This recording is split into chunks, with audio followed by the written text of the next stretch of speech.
Hey guys, this is Layla Kalan, and today we're going to do the lymphatic vessels and nodes of the upper and lower extremities, and I'm going to do both of them in one paper and try to make it as short as possible. We're going to start with the upper. So we have two different mnemonics because it's two different topics really, but they have some similarities, which is why I put them together. So you go with people start hating cashiers as costs stay the same. Obviously, if you can't bargain and they will reduce the price, we start hating on the cashiers, don't we? So we've got P S H C A C S S. Okay.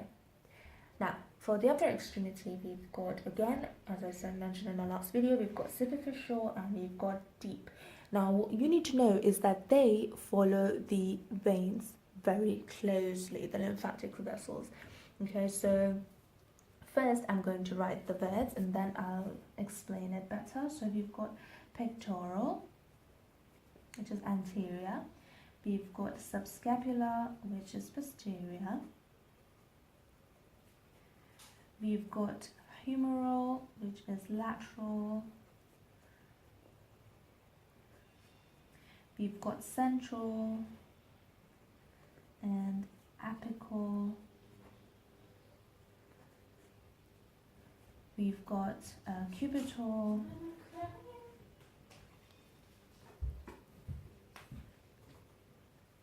Delta, pectoral. It's a superficial, delta, pectoral, lymph nodes are superficial. Okay, and the last one would be the subclavian lymphatic trunk.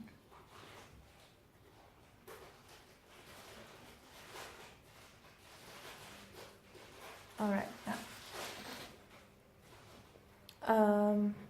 So now I told you they follow the veins closely. So for the superficial one, I'm going to write it here. They're all, by the way, so apical. They are all 5 major groups of the lymph nodes in the axilla. There are 5 groups of lymph nodes in the axilla because the majority of them are in the axilla and that's where they drain, and from here they go on to the lymphatic duct or the thoracic duct. So starting with the superficial, they arise from the lymphatic plexuses in the skin of the hand. From the hand, if they go up, obviously they land in the cubital lymph nodes, right? So for the superficial, they follow the basilic vein, right?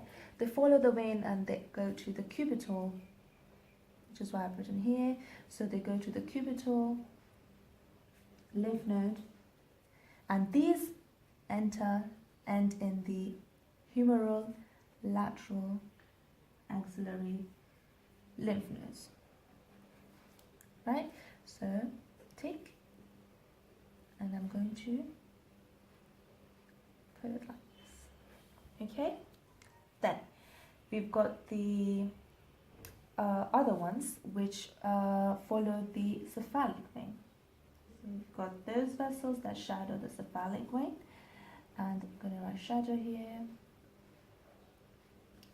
They go to the apical axillary lymph nodes, and they go to the superficial delta pectoral lymph nodes, or I'm going to say stay. They go to stay, right? So this one would be connected to the apical. Okay, all right. Then we've got the subclavian lymphatic trunk, but that's in a bit. We'll go to the deep ones. They follow the major deep veins, and so they follow the deep veins and they go to the humeral axillary lymph nodes.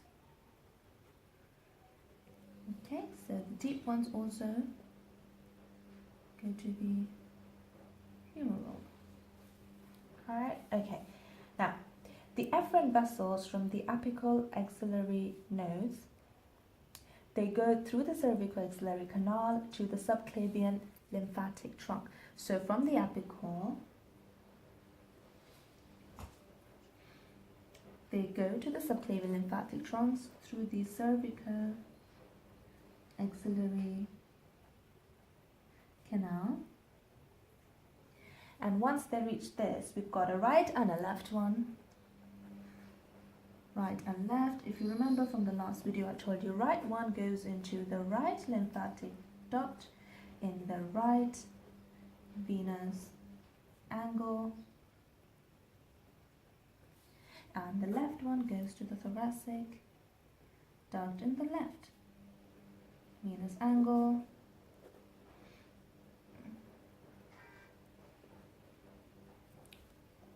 And that is it for the upper. Okay, so people start hating cashiers as costs stay the same. Now we move on to lower. And this one is 3 people stood staring distantly. 3 people stood staring distantly. So 3 people stood staring distantly. For 3, we've got 3 groups. Okay. For P, we've got popliteal. For S, we've got superficial.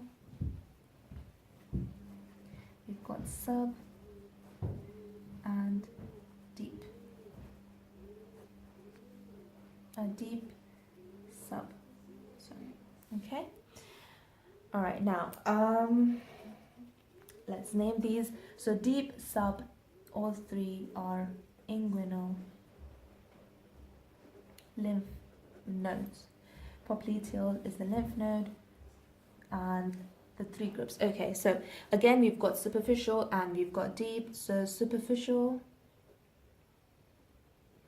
again I put them together because they again follow the veins. So we've got the superficial ones, we've got medial vessels which follow the great saphenous vein, and we've got lateral vessels which follow the small saphenous vein.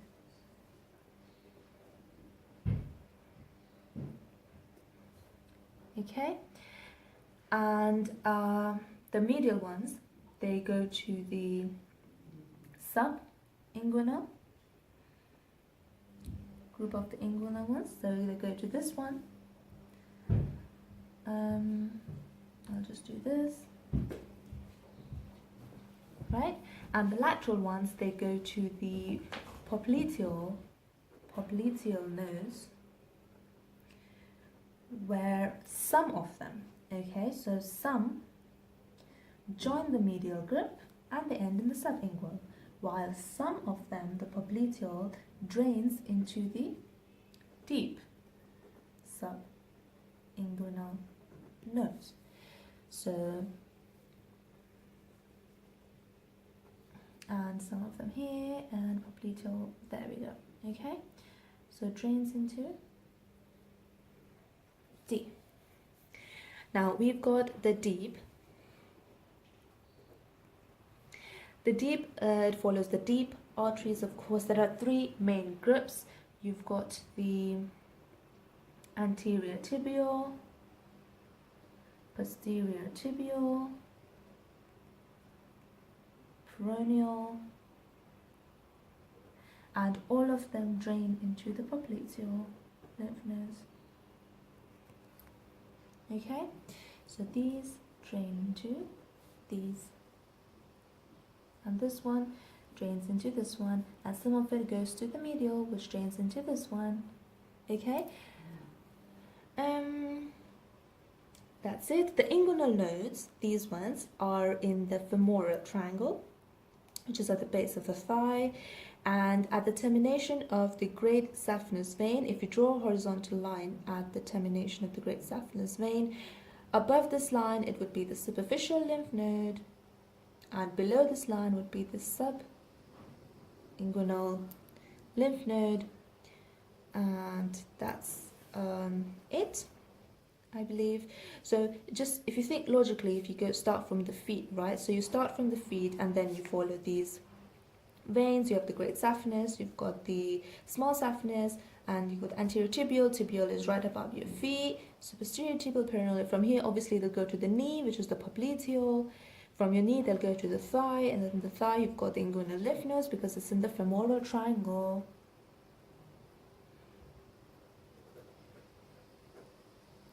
Right?